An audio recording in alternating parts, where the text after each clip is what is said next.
Gandalf knew that the One Ring must be borne unto Mount Doom, where it might be unmade. Yet as Frodo and Sam came to learn, to pass into the Black Land unseen was no simple task, for Mordor lay encircled upon 3 sides by 2 vast mountain ranges. Only 3 passes existed in these ranges: the pass of Cirith Gorgor, the pass of Minas Morgul, and the pass of Cirith Ungol, and all were set about with strongholds and watchful eyes. Barring the way through the pass of Cirith Gorgor was the Morannon, the Black Gate, stern and unyielding.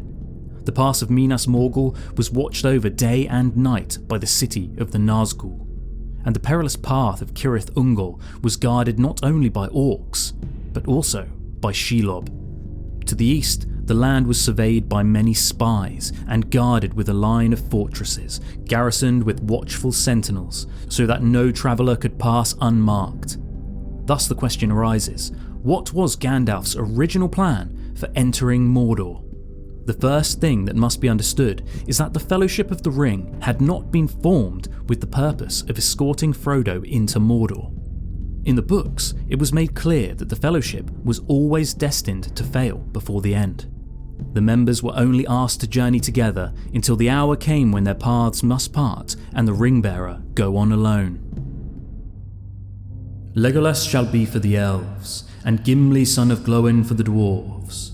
They are willing to go at least to the passes of the mountains, and maybe beyond. For men you shall have Aragorn, son of Arathorn, for the ring of Isildur concerns him closely. Strider! Cried Frodo. Yes, he said with a smile. I ask leave once again to be your companion, Frodo. I would have begged you to come, said Frodo. Only I thought you were going to Minas Tirith with Boromir. I am, said Aragorn, and the sword that was broken shall be reforged ere I set out to war, but your road and our road lie together for many hundreds of miles. Legolas and Gimli had agreed only to accompany Frodo for a relatively short distance, and Aragorn and Boromir had only pledged their company until the time came for them to part with the rest of the Fellowship and travel on to Minas Tirith. And Elrond confirmed this ere the Fellowship departed from Rivendell, declaring that each was free to turn aside from the path of the Ring-bearer whenever their own road called them. At that moment, Elrond came out with Gandalf, and he called the company to him. This is my last word, he said in a low voice. The Ring-bearer is setting out on the quest of Mount Doom. On him alone is any charge laid, neither to cast away the ring, nor to deliver it to any servant of the enemy, nor indeed to let any handle it, save members of the company and the council, and only then in gravest need. The others go with him as free companions to help him on his way. You may tarry, or come back, or turn aside into other paths as chance allows. The further you go, the less easy will it be to withdraw. Yet no oath or bond is laid on you to go further than you will, for you do not yet know the strength of your hearts, and you cannot foresee what each may meet upon the road. It had never been Gandalf's design for the entire Fellowship to journey with Frodo all the way to the very fires of Mount Doom. At most, he alone may have intended to remain with the hobbits until they reached the shadowed borders of Mordor. Yet it seems likely that Gandalf never planned to set foot within Mordor himself, for he was ever bound by other pressing duties, and his mind often turned to the wider struggles of Middle-earth. And this theory is evidenced after his return as Gandalf the White. For once his spirit returned to Middle-earth, he made no attempt to seek out Frodo and Sam, or rejoin their quest. Instead, he chose to seek out the other members of the Fellowship and stir the realms of men, inspiring them to resist the coming darkness. So, it seems highly plausible that even if he had never faced the Balrog in Moria, he would still have left Frodo to continue on to Mordor, while he himself turned aside towards Rohan. The idea that Gandalf would leave the hobbits to brave Mordor alone might seem hard to believe, yet the pattern of his past deeds sets a clear precedent. Long before the War of the Ring, in the days of Bilbo's first great adventure, Gandalf gathered Thorin Oakenshield and his company of dwarves, encouraging Bilbo Baggins to join them with the assurance that he would make a most capable burglar. But the wizard did not remain with the company until the journey's end. He departed just before they entered Mirkwood. leaving them to face one of the most perilous parts of their journey without his guidance. "Goodbye," said Gandalf to Thorin. "And goodbye to you all. Goodbye. Straight through the forest is your way now. Don't stray off the track. If you do, it is 1,000 to 1 you will never find it again, and never get out of Mirkwood. And then I don't suppose I or anyone else will ever see you again." At first glance, this may seem like a dereliction of duty on Gandalf's behalf. However, in reality, Gandalf was acting exactly how he was supposed to. His role was not to seize glory for himself, but to kindle the courage of others, urging them toward deeds that they might never have attempted alone. This was the very essence of the Astari's mission in Middle-earth: to guide, to counsel, and to lend aid when it was needed, but to shape the course of events with the most subtle of touches.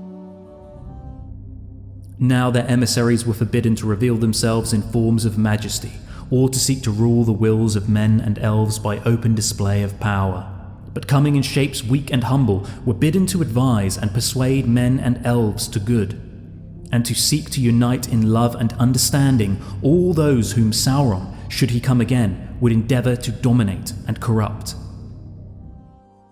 They had not been sent forth as mighty warriors or powerful sorcerers, but to aid the peoples of Middle-earth.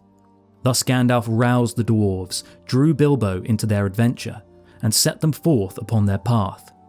And although he placed in their hands a key and a map, he offered no clear instruction for how they might deal with Smaug once they stood within the Lonely Mountain's halls. For he trusted that, once nudged beyond the safety of their doorsteps, Thorin's company would find their own way to meet the challenge. And so it was during the events of Lord of the Rings. As in the days of The Hobbit, Gandalf offered counsel and aid, but it was never his plan to walk beside Frodo all the way to the fires of Mount Doom. He believed that Frodo would see the task to its end, whilst Gandalf himself turned to other matters of importance. And this trust was not his alone. Elrond too held that Frodo might be as well suited, or perhaps even better suited, than any among the wise or the strong to bear the burden of the ring. "The road must be trod, but it will be very hard, and neither strength nor wisdom will carry us far upon it. This quest may be attempted by the weak with as much hope as the strong, yet such is oft the course of deeds that move the wheels of the world. Small hands do them because they must, while the eyes of the great are elsewhere." Elrond knew that this burden could not be entrusted to one of great might, for their power would draw the eye of the enemy. This task must fall instead to one of more humble strength, who acted not out of a desire for glory or fame, but out of dire necessity. And when Frodo stepped forward, offering to bear the ring, Elrond's conviction was sealed. "I will take the ring," he said, "though I do not know the way." Elrond raised his eyes and looked at him, and Frodo felt his heart pierced by the sudden keenness of the glance.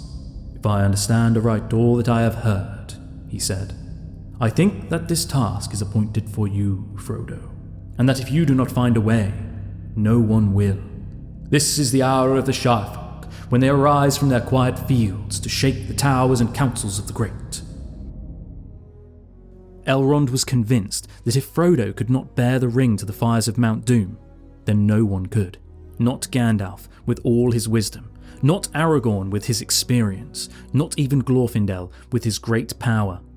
Such was the measure of faith that both Elrond and Gandalf placed in the quiet resilience of the Shirefolk. But even with this in mind, it may still seem peculiar that Gandalf would send Frodo forth toward the Black Land without any kind of plan for how he might cross its borders. At the Council of Elrond, Erestor gave his voice to this very unease, and Gandalf met the concern with a direct and deliberate reply.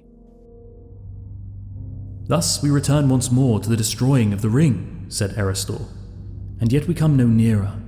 What strength have we for the finding of the fire in which it was made? That is the path of despair, of folly, I would say, if the long wisdom of Elrond did not forbid me." "Despair or folly," said Gandalf.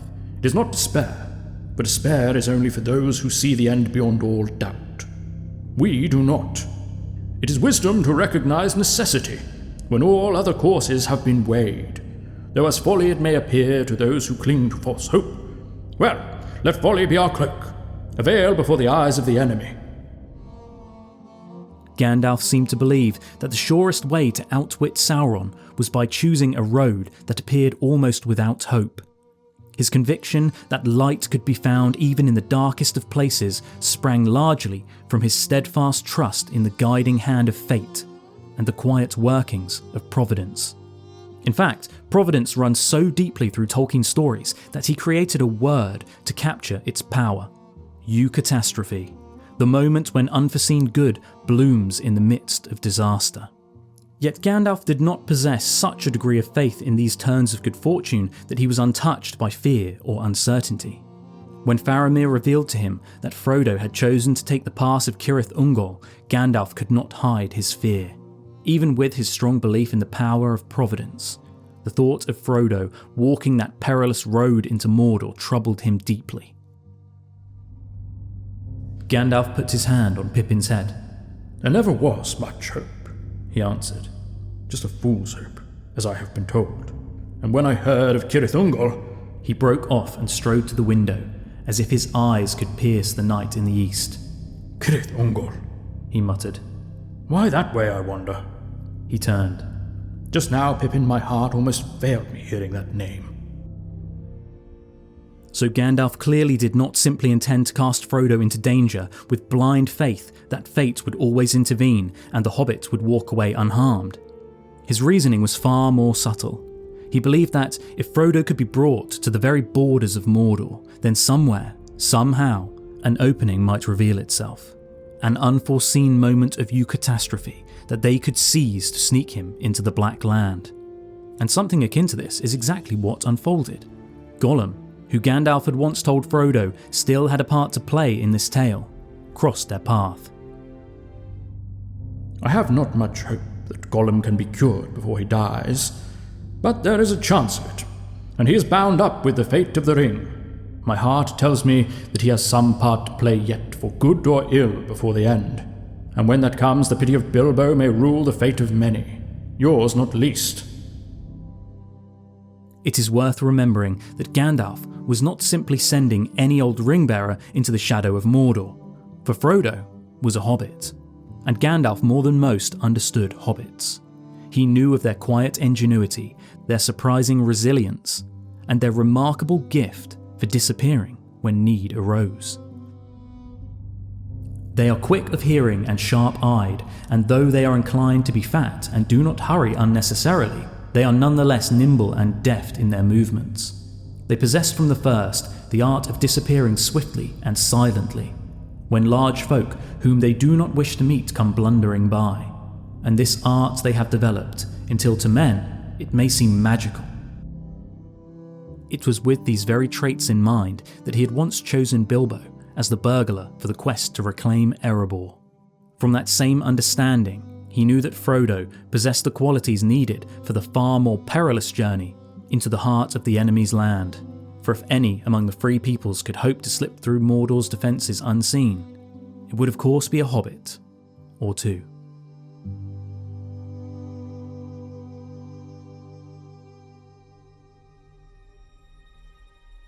Thank you very much for tuning into Realms Unravelled. I would like to take this opportunity to light the beacons and call for aid. If you did enjoy this video, I would ask that you kindly click the like button below. Also, I would be very grateful if you would consider subscribing and clicking on the bell icon. And until next time, farewell fellow explorers of Middle-earth.